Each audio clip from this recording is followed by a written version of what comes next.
Pemirsa, penerapan PPN 12% berlaku mulai 1 Januari 2025. Tujuannya adalah untuk meningkatkan pendapatan negara. Namun diperkirakan masyarakat terkena dampaknya. Lalu apa timbal balik PPN 12% bagi masyarakat? Untuk membahasnya telah bergabung di studio bersama kami ada ekonom dari UI Dr. Fitra Faisal Hastiadi. Terima kasih atas kehadirannya. Kemudian ada anggota Komisi 11 DPR RI, fraksi Golkar Erwin Aksa, dan juga Guru Besar Fakultas Ekonomi dan Bisnis Unpad, Profesor Poppy Rufaidah. Selamat petang, Bapak Ibu semuanya. Kita menuju ke Bang Erwin terlebih dahulu. Bang Erwin, ini sebagai Komisi 11 yang merupakan mitra dari Kementerian Keuangan, kita mau pastikan dulu barang dan jasa apa saja sih yang kemudian terkena ya PPN 12% ini untuk kebutuhan masyarakat, apakah akan di 0% kan atau bagaimana spesifiknya Bang Erwin? Jadi begini, saya ingin menjelaskan dulu bahwa kita harus tahu ada undang-undang HPP yang sudah disepakati pemerintah dan DPR di tahun 2021. Di mana di situ kenaikan PPN itu ada di undang-undang. Jadi tahun 2025 otomatis ada kenaikan dari PPN tersebut. Sama seperti kenaikan 11% yang lalu. Bahwa itu semua dalam rangka harmonisasi peraturan perpajakan ya undang-undangnya, dan itu membangun perpajakan yang adil, sehat dan efektif seperti yang disampaikan Ibu Sri Mulyani. Nah, kalau kita berbicara PPN, ini adalah pajak yang teradministrasi dengan baik.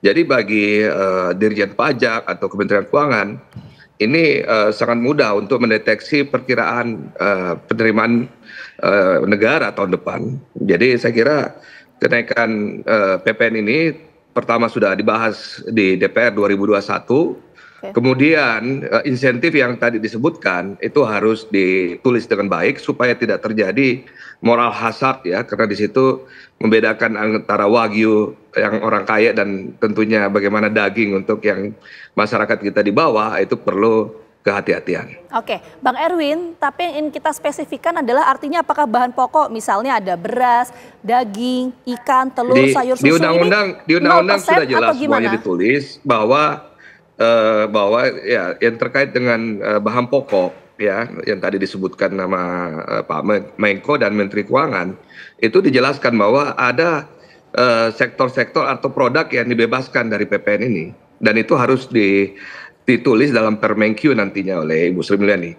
Nah, oleh karena itu saya sampaikan lagi bahwa dampak kenaikan ini pasti ada ya, dan kita tahu juga sekarang masalah daya beli ini sudah terjadi hari ini, bukan karena PPN ya, karena memang penerimaan masyarakat berkurang. Ya, belum lagi yang kehilangan kerja. Jadi saya ingin sampaikan bahwa kita sudah sepakati ini di tahun 2021 tentang kenaikan PPN ini. Nah, tentunya kita ingin ada keadilan, diberikanlah insentif, dan itu ditulis dengan jelas, dan kita berharap nanti Kementerian Keuangan bisa mendetailkan supaya yang menerima insentif itu adalah masyarakat kita yang di bawah, yang daya belinya yang kita jaga. Karena kalau yang makan wagyu orang Jakarta yang makannya 1 juta, saya kira 1% buat saya sih di Jakarta ini mereka bisa makan beef wagyu, saya kira bayar 1%. Bisa lah.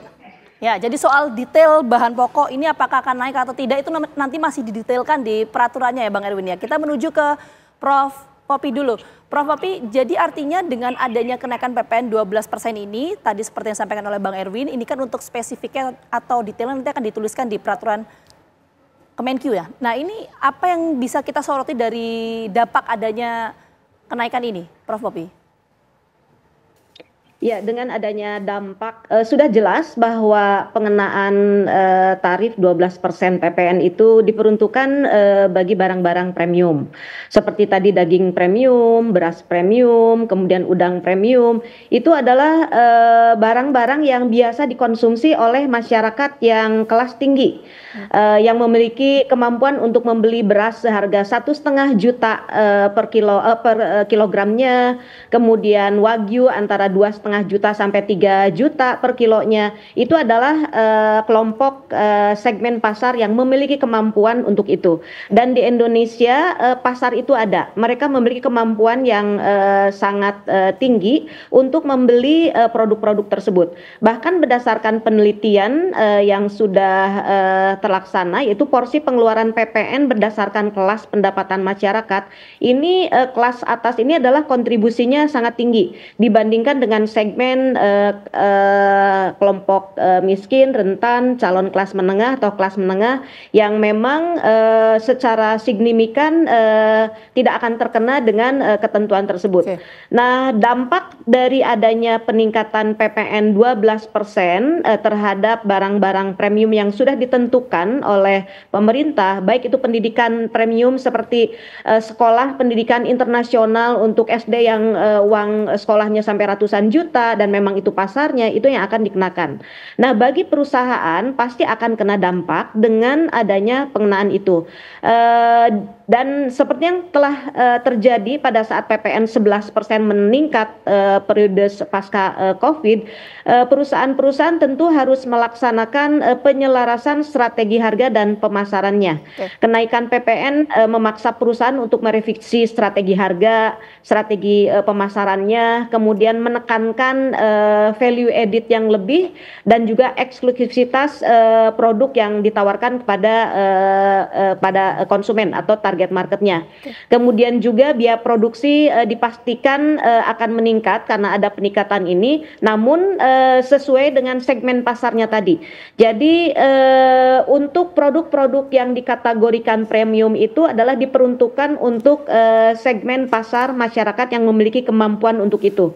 Dan pemerintah dengan sangat hati-hati telah memberikan subsidi untuk barang-barang yang tidak dikenai pajak 12%. Walaupun dibayarkan 12%, tapi 1% itu disubsidi oleh pemerintah. Nah, untuk itu pada saat situasi saat ini adalah perusahaan harus betul-betul dengan cermat mempertahankan target marketnya agar tetap menjadi sumber pendapatan bagi perusahaan tersebut. Okay. Bila diprediksi terjadi penurunan permintaan karena barang-barang tersebut mengalami peningkatan harga. Itu nanti kita akan bahas lebih lengkap. Saya menuju ke Mas Fitra dulu. Mas Fitra, kalau memang kenaikan PPN 12% ini menyasar untuk masyarakat kelas atas ya, tapi apakah ini akan berpengaruh terhadap daya beli masyarakat kelas atas sendiri?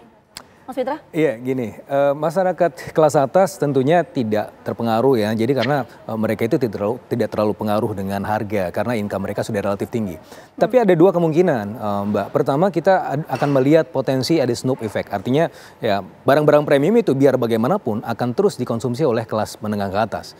Itu ada satu perspektif positifnya. Jadi ini akan punya potensi meningkatkan penerimaan juga. Tetapi ada kompleksitas berikutnya. Kompleksitas berikutnya adalah apa yang disampaikan Richard Thaler, ekonom yang mendapatkan Nobel Ekonomi di bidang ekonomi perilaku. Dia bilang ada faktor nudge.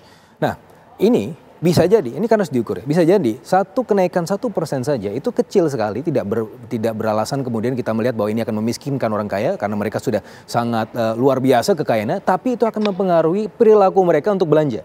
Nah, ketika mempengaruhi perilaku mereka untuk belanja, maka kalau kita lihat dari sisi makro, itu pasti akan berpengaruh pada konteks industrial. Nah, ini yang harus kita ukur, yang mana yang lebih besar.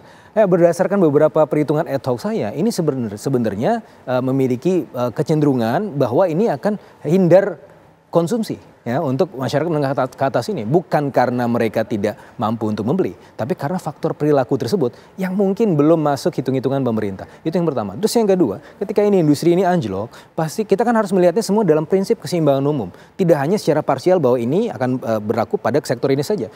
Industri premium pun pada akhirnya akan juga memiliki interconnectivity dengan sektor-sektor yang lain. Ketika ini kemudian mengalami penurunan, yang lain juga terdampak. Kita juga sudah melihat bagaimana Purchasing Manager Index in Manufacturing sudah 5 bulan berturut-turut di bawah itu. Kenapa? Salah satunya karena apa? Peningkatan ongkos produksi.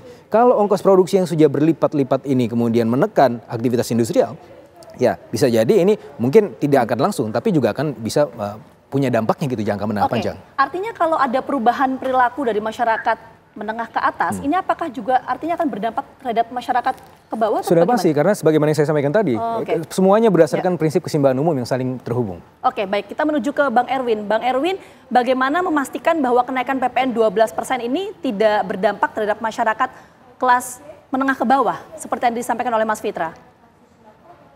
Jadi begini, kita berbicara daya beli. Daya beli kita kan udah kena sekarang ini karena masyarakat kita ya, banyak pemotongan dari perusahaan, ada yang kehilangan pekerjaan, dan kembali lagi bahwa sejak pandemi COVID ekonomi kita belum pulih juga. Nah, kemudian undang-undang yang kita bahas ini, undang HPP yang kemudian ada pajak PPN 12% itu sudah disepakati tahun 2021 antara pemerintah dan seluruh fraksi-fraksi yang ada di DPR. Jadi kita harus kembali kepada Menteri Keuangan yang kembali akan harus mendetailkan yang mana kategori mewah, yang mana kemudian harus diberikan subsidi. Dan saya kira kita menunggu semuanya terkait itu dan juga bagaimana pelaksanaannya. Karena ekonomi kita yang begitu besar, pelaksanaannya kan nggak mudah. Terjadi moral hazard pasti, dan ini akan terjadi pelanggaran kalau kita tidak hati-hati.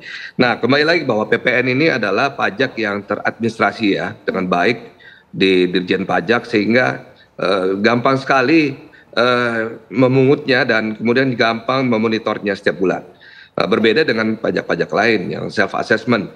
Jadi kembali lagi kita juga harus melihat bahwa di undang HPP ini ada pelaksanaan core tax di tanggal 1 Januari 2025, di mana kita berharap juga underground ekonomi yang selama ini tidak dipajakin, yang tidak melapor pajak, itu kemudian bisa terdeteksi oleh Dirjen Pajak, sehingga kita berharap bahwa tax ratio kita bisa naik nanti setelah pelaksanaan core tax, dan juga kemudian underground ekonomi ini bisa terdeteksi oleh Dirjen Pajak. Jadi mudah-mudahan tax ratio kita bisa naik, pendapatan naik, kemudian kebutuhan kita untuk belanja fiskal juga besar, sehingga masyarakat kita juga bisa mendapatkan lapangan pekerjaan, kemudian subsidi insentif bisa lebih besar. Dan sekali lagi bahwa ekonomi dunia, ekonomi Indonesia sedang tidak baik dalam kondisi hari ini, di mana kita butuh market ya. Tetapi saya juga ingin sampaikan bahwa kita juga harus membuka market ekspor. Karena kelebihan suplai yang ada di pabrik-pabrik hari ini, bagaimana caranya bisa diekspor supaya tidak mematikan pabrik-pabrik yang ada di dalam negeri. Baik, kita paham. Jadi artinya kenaikan PPN 12% ini sebetulnya niatannya adalah untuk mempengaruhi pertumbuhan ekonomi secara nasional. Karena kita sempat mengalami kontraksi mengenai pertumbuhan ekonomi yang cukup signifikan akibat pandemi. Tapi yang jadi pertanyaan adalah bagaimana memastikan para pedagang bahan pokok ini. PPN ini adalah pajak yang teradministrasi. Ya, sebentar Bang Erwin. Masih banyak underground ekonomi kita yang belum terpajaki. Nah, ini yang harus kita realize semua, bahwa kalau PPN itu semuanya teradministrasi. Dijawab nanti Bang Erwin, kita akan coba bahas lebih lengkap, tapi kita jeda dulu. Kami kembali hadir saat lagi untuk Anda, tetap bersama kami. Belanja bahan bangunan bersama keluarga di Depo Bangunan. Semua kebutuhan bangunan dapat terpenuhi, mulai dari granit tile dan ceramic tile, cantik tingkalan dengan pilihan ratusan ribu warna.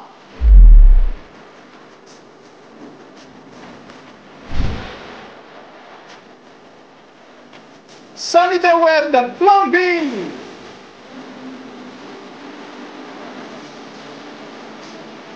Dan masih banyak lagi.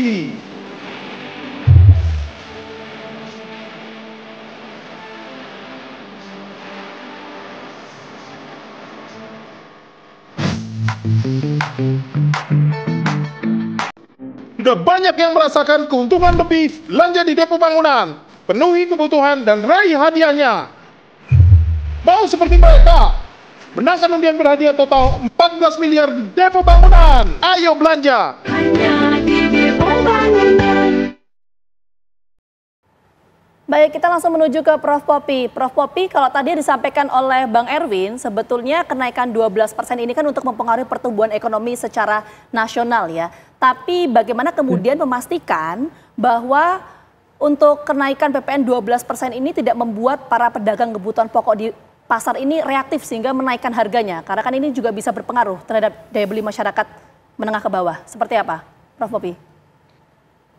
Ya, khususnya untuk UMKM ya, dukungan pemerintah terhadap UMKM itu harus secara signifikan dengan memberikan keringanan-keringanan sejumlah pajak dan juga bantuan-bantuan akselerasi untuk pemasaran produk, yaitu dengan mengembangkan rantai pasok dan juga rantai nilai ekosistem pendistribusian produk yang mana sudah ada yang menampungnya, atau dengan memperkuat bagaimana kebijakan-kebijakan untuk produk-produk yang dihasilkan oleh UMKM.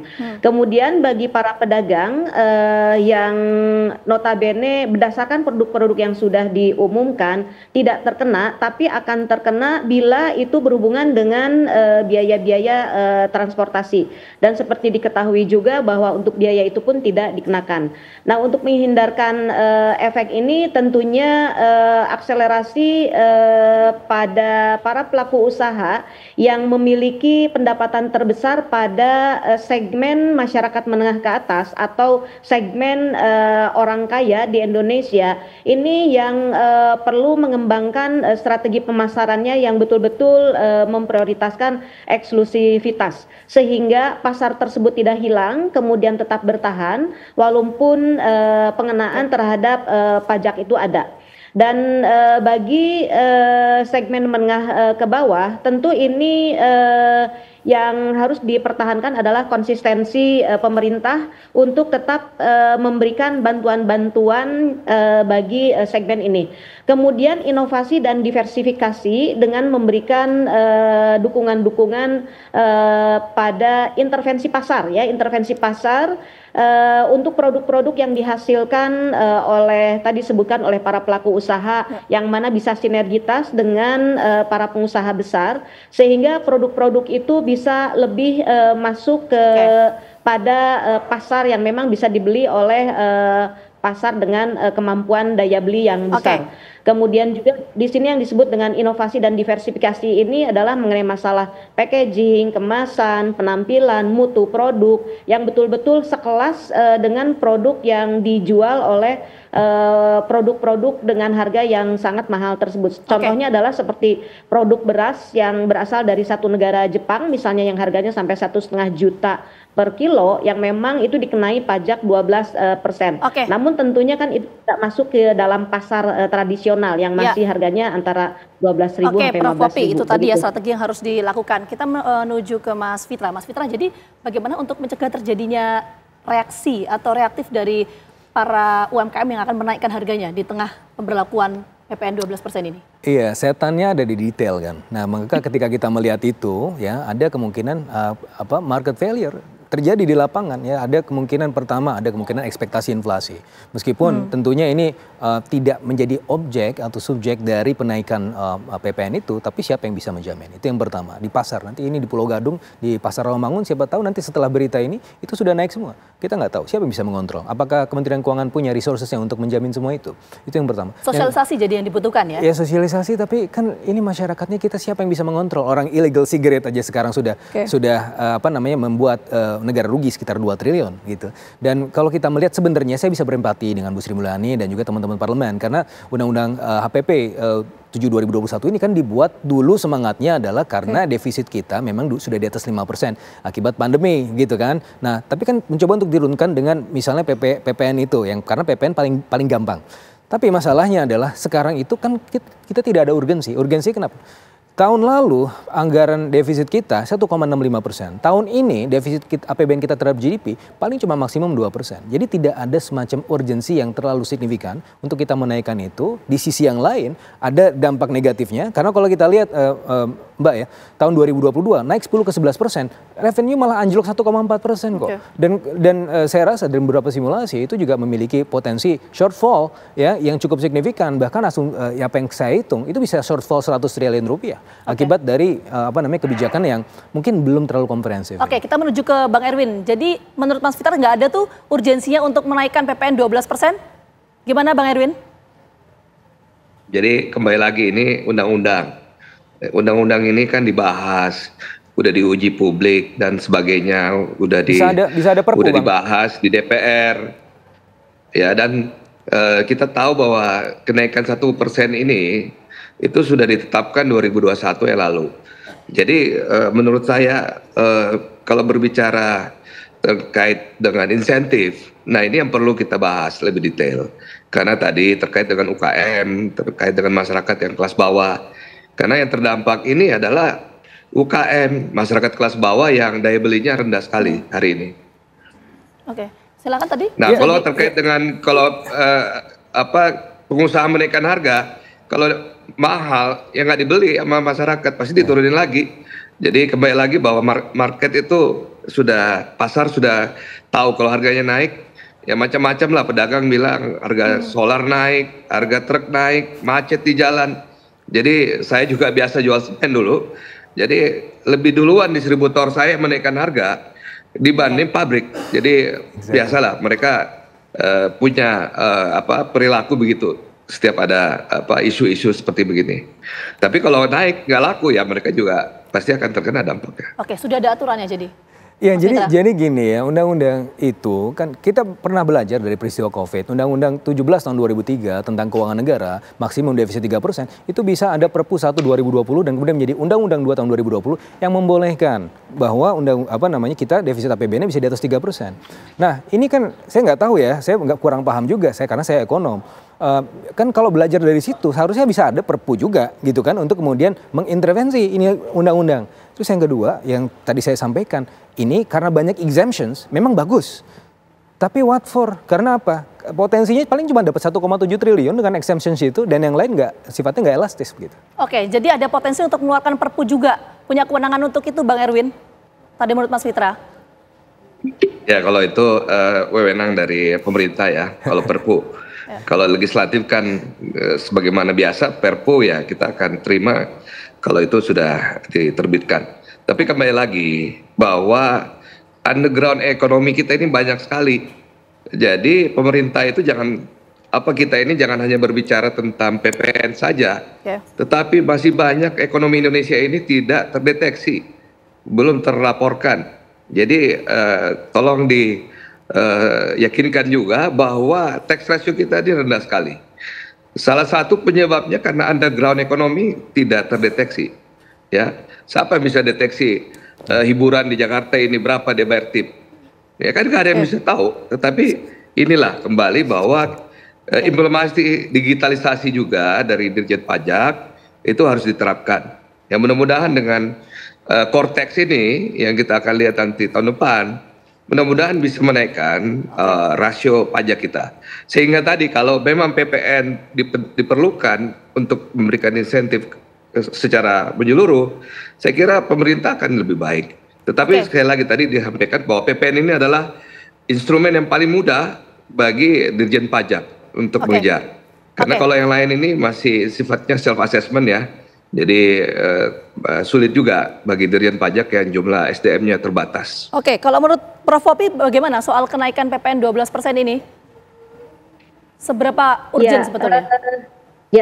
Jadi kita tidak bisa mengeneralisasi kondisi yang dihadapi oleh dunia dan di Indonesia sejak zaman COVID karena itu adalah sesuatu yang sangat ekstrim sekali. Kemudian ada peningkatan PPN 11% yang mana terjadi shortfall revenue. Namun pertumbuhan di beberapa negara dan juga negara-negara tertentu mengalami peningkatan karena produksi dan konsumsinya yang ada yang seimbang, kemudian ada yang kelebihan produksi, kemudian diserap oleh negara yang lain. Dan ini merupakan tantangan bagi pemerintah Indonesia dengan meningkatkan PPN 12% yang sudah diuji, saya meyakini sudah diuji dan ingin melihat sampai sejauh mana PPN ini bisa meningkatkan kontribusi pada pemerintah. Yang harus dicermati itu adalah law enforcement-nya. Bagaimana pajak yang dikenakan itu apakah memang betul-betul yang dikenai pajak itu membayar seutuhnya kepada pemerintah. Nah, disinilah pemerintah harus memiliki manajemen ya, pengawasan lah, pengawasan dan transparansi dan akuntabilitas untuk penggunaan dana yang masuk dari pajak dan juga siapa yang bayar yang pajak, kemudian berapa dari kebijakan 12% ini menghasilkan pendapatan kepada negara. Ini harus betul-betul sangat transparan, dan ini mungkin masih banyak yang dipertanyakan oleh masyarakat mengenai masalah akuntabilitas. Prof Popi, nanti kita sama-sama menunggu bagaimana aturan detailnya mengenai hal ini. Sekali lagi terima kasih banyak untuk Prof Popi, kemudian Bang Erwin dan juga Mas Fitra atas waktunya sudah bergabung bersama kami. Sehat selalu semuanya.